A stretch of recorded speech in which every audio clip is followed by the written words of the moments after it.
Olá pessoal, estou aqui com a minha amiga Janaína, veterinária do meu cachorrinho. Ela é uma profissional maravilhosa e aí eu vim conversar com ela sobre alguns assuntos que eu tive muita dúvida e ela me ajudou, e outros sobre nutrição, que é o foco do nosso canal. Tudo bem, Janaína? Tudo bem, tudo jóia? Boa tarde. Aí, tá bem? Olha, eu vou te falar, indico de olho fechado, viu? Uma das melhores veterinárias aqui do Espírito Santo. Janaína, hoje com o andaço que está tendo aí, dessa mania de comida natural, por exemplo, né? De um tempo para cá, muitos veterinários têm indicado a ração sem corante, né? E por que houve essa? Porque antigamente tinha ração com várias cores e não tinha tanto problema. O que aconteceu, na verdade, né? De repente alguma coisa na nova medicina veterinária, porque tem evoluído muito, muitos profissionais estão se formando aí, né? E as empresas estão investindo. O que aconteceu sobre essa aversão aos corantes? O que eu acredito é que cada vez mais as pessoas estão tendo mais o pet, né? Cada vez mais esse amor com o pet ele é maior, e o que a pessoa faz para a saúde dela para viver longos anos bem, ela quer para o pet dela. Então, se ela sabe que quanto mais conservante, mais corante na alimentação dela vai fazer mal para ela, ela questiona também a questão do pet. Então, as indústrias, eles fizeram esses estudos, né, em relação a corantes, a conservantes, e viram que isso fazia mal ao pet também. Então, hoje, as empresas elas têm um mix muito grande. Tem ração a granel, tem ração mais econômica, tem aquelas rações que na embalagem já vão falar não tem conservante, livre de transgênicos. Então, assim, eu acredito que seja isso, que o que a gente quer pra gente, do melhor pra gente, a gente quer pro nosso pet também. Mas não foi vindo do veterinário essas indicações? Você acha que não foi? O mercado cobrou muito em relação a isso, e o mercado pet foi vendo que essa exigência realmente tinha fundamento, né? E cada vez que a empresa ela joga no mercado, ela vê que tem saída, então ela fala, agora eu vou fazer uma ração que tem mais...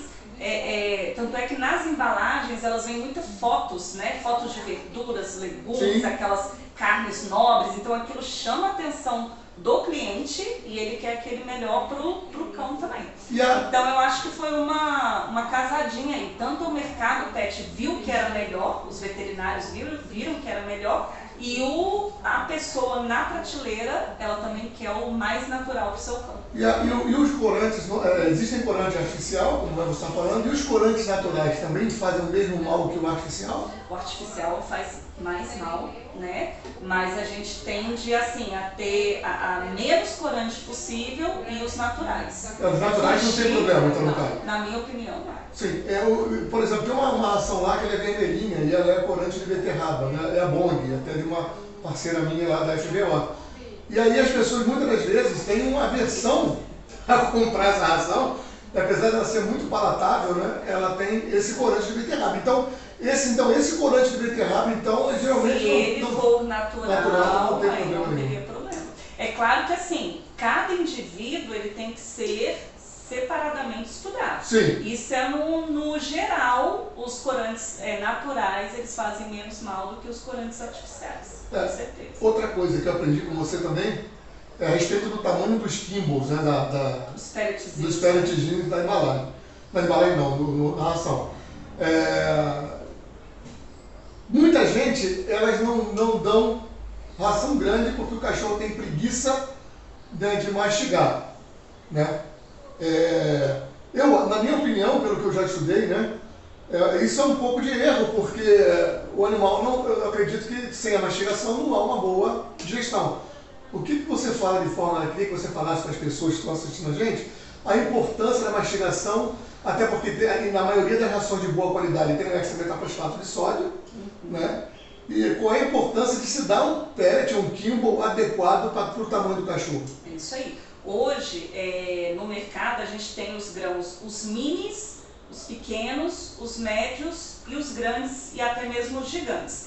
Isso não é marketing, não é assim, é para deixar mais bonitinho, não. Ele tem realmente uma função.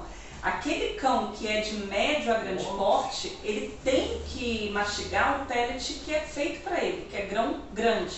Porque exatamente, se ele ficar com preguiça de mastigar, uma má mastigação, ele não vai absorver os nutrientes, todos os nutrientes que ele precisa, né?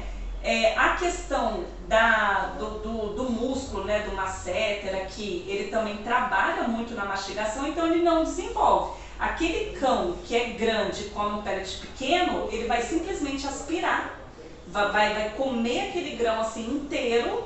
Isso faz com que as fezes podem sair amolecidas, pode não absorver os nutrientes das fezes. Então o ideal se o seu cachorro é de porte pequeno, pellet é de grão pequeno. Se o seu cachorro é porte médio, o pellet tem que ser porte médio. Foi feito exatamente para isso, para a formação dos dentes, para os músculos da face e para a absorção dos nutrientes. E a respeito da mastigação, a importância? Cada vez que o animal mastiga mais, a gente também libera saliva. Na saliva já tem as enzimas que já iniciam a digestão. Então a digestão ela inicia na boca, com a saliva, com a mastigação. E esse produto que vem geralmente chamam de tecnologia, né? Que vem na ração do hexametafosphato de sódio, que também tem nas nossas pastas de dente. Com a própria mastigação, ele ativa, não é isso? Com a saliva? Exatamente. Aí esse princípio ativo, ele começa na salivação, na mastigação. Se ele comer o grão inteiro, aí não vai fazer muito efeito. Lembrando, pessoal, que por trás das rações sempre tem uma equipe muito forte de veterinário, né? Que estuda muito sobre a composição, o que dá para o animal, o tamanho. Outra coisa, Janaína, o que você acha da doutora Janaína, que é minha amiga? O que você acha dessas rações que estão vindo com raças específicas, ou seja, raça de Shih Tzu, raça para Lhasa, raça para Poodle? Realmente isso é funcional e estão fazendo essa formulação? O que acontece? Hoje, com longos anos aí de estudos, a gente sabe que algumas raças têm mais predisposições a algumas doenças. Então vamos lá, pegar aí um Yorkshire. Tem muito problema de pele, tem muito problema de alergia, então eles vão acrescentar naquela ração algumas vitaminas, alguns ingredientes a mais para proteger aquela pele. Então seria uma prevenção alimentar, entendeu? Por exemplo, um animal de médio a grande porte, aí um labrador, um pastor, eles têm muito problema de articulação, muitas vezes a displasia coxofemoral. Então essas rações elas vão ter mais componentes que ajudam, colágeno, condroitina, que ajudam ao longo da vida a evitar esses problemas. Então elas realmente têm algum fundamento. Se ela é específica para aquela raça, ela vai ter algum componente a mais para prevenir aquela doença que é comum daquela raça. Uma observação, a Janaína está falando muito em prevenção, né, Jana?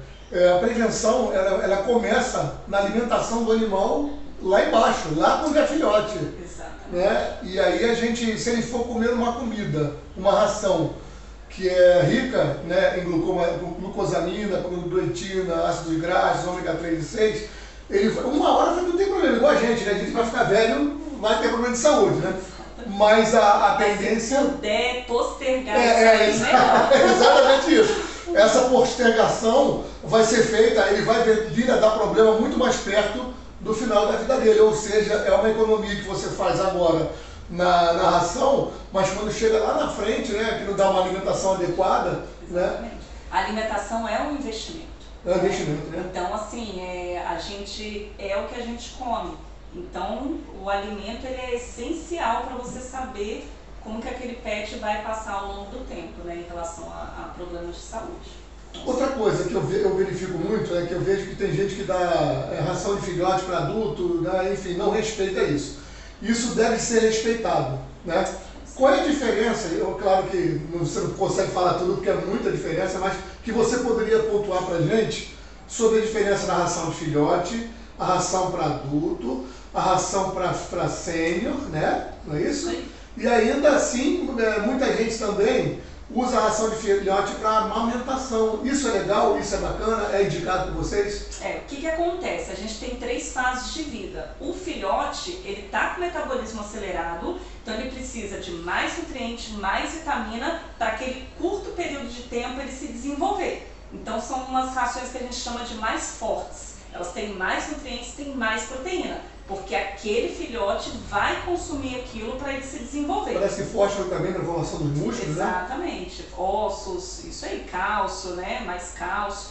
Então, o que acontece? O adulto, ele vai estar na fase de manutenção, que a gente chama.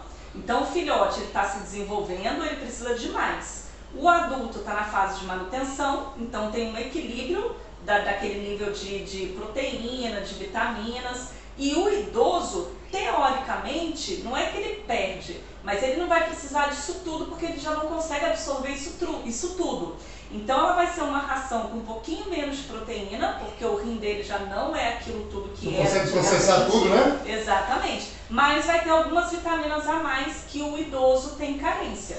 Então é muito importante respeitar a fase de idade para dar aquela ração própria. E no caso das lactantes e das gestantes, a gente pede realmente para trocar para a ração de filhotes, porque tem mais proteína. Então a proteína ajuda no desenvolvimento do feto, na barriguinha da mãe, ajuda a mãe a não ter muita anemia, a não perder muito peso, entendeu? E ajuda na produção de leite também. Outra coisa, pessoal, quando vocês estiverem com uma cachorrinha, né, em gestação, procura olhar lá do nível de garantia, né, da formulação da ração, sobre algumas rações tem o ácido fólico, que isso ajuda a malformação do animal, ou seja, ele forma melhor, evita de ter problemas, né, de formação. Não é um produto barato, né, igual a L-carnitina nas rações super premium, que transforma massa gorda em massa magra. Mas o ácido fólico para gestantes, né, é muito bom para que os cachorrinhos que venham a nascer, eles venham bem inteirinhos, né, para que evitem perda, né?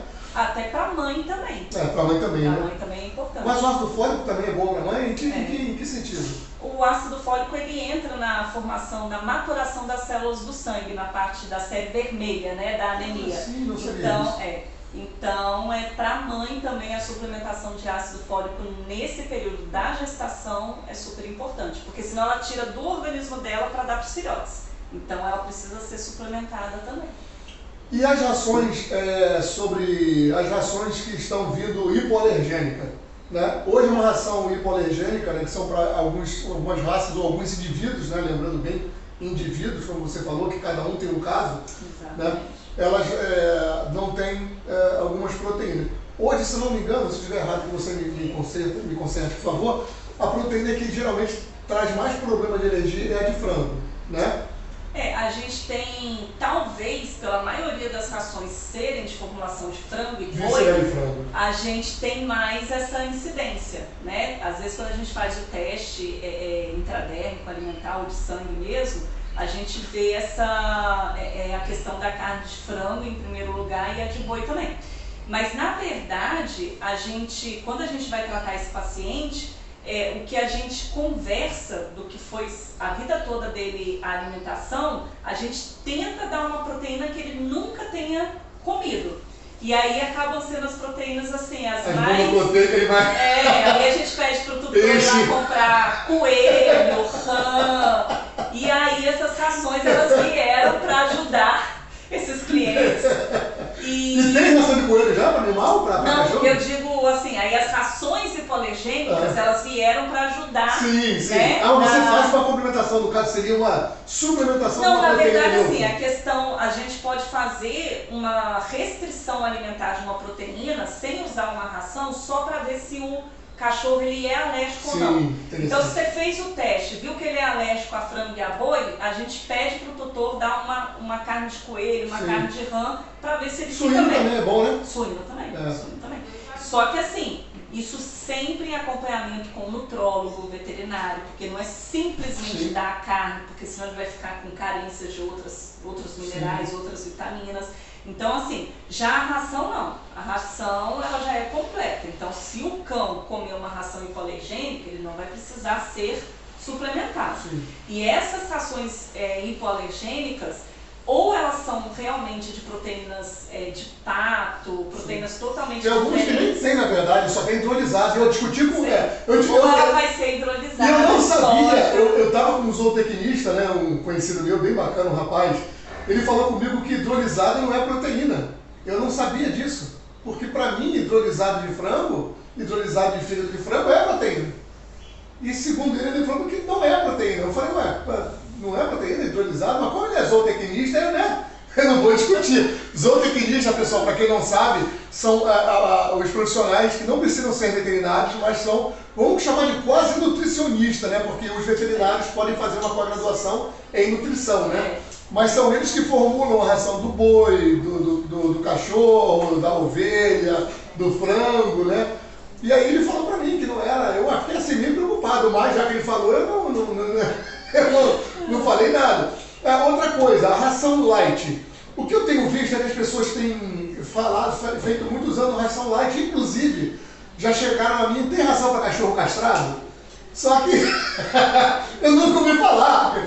Eu acho que algumas indústrias já estão começando a pegar rações light e transformando em ração para cachorro castrado. Para gato castrado sim, a gente vai falar no outro vídeo, mas para cão, essa ração light para cão, geralmente eu procuro até indicar, né, se realmente eu não tiver uma obesidade muito grande, muita gente não tem dinheiro para levar ao veterinário, porque a pessoa é assim, ela tem um cachorro, o cachorro gosta muito da ração, o cachorro vai lá, come, acabou a ração, ela bota de novo. O cachorro vai engordar, né? E não é o caso. Geralmente eu falo, olha, em vez de você reduz, olha ali atrás da embalagem, para que você saiba qual é a porção exata por dia, né? Então, às vezes, quando eu não tenho dinheiro para o veterinário, eu falo isso, só diminui um pouco a ração e vai acompanhando. A ração light, na minha opinião, ela deve ser utilizada assim, para prevenir um ganho de peso. Por exemplo, o cachorro ele tem um peso ideal, passou por uma castração, a gente sabe que a tendência é ganhar peso. Então a gente já muda, no caso dos gatos, ração para castrados, no caso do cão, a ração light. Mas a partir do momento que o cão já precisa perder peso, a light ela não vai ser a melhor opção. Aí a melhor opção seria aquela ração de tratamento para a obesidade, que aí realmente vai fazer o seu cão perder peso. Mas é igual você falou, às vezes nem todo tutor tem poder aquisitivo. Sim. A ração de tratamento ela é mais cara do que a ração light. Sim. Aí a ração light já poderia estar ajudando. Mas é igual você falou, não adianta nem dar uma ração de obesidade, nem uma light, se você não quantificar a quantidade diária. Se for encher lá o potinho até a gente engorda com alface. Então, a fonte do pão de carne é gordo, né? Exatamente. Então, assim, não pode ficar dando, tem que realmente seguir aquela quantidade diária que a tabela da ração indica. Que aí ajuda para o bolso economizar, sim, e para o cão manter o peso saudável. Tá vendo, pessoal? Então fica aí o primeiro vídeo. Agora no próximo a gente vai falar sobre algumas doenças, né? Fique acompanhando aí o canal, não esqueça de curtir e inscrever, e também sobre a nutrição de gatos. Até a próxima! Tchau, obrigada!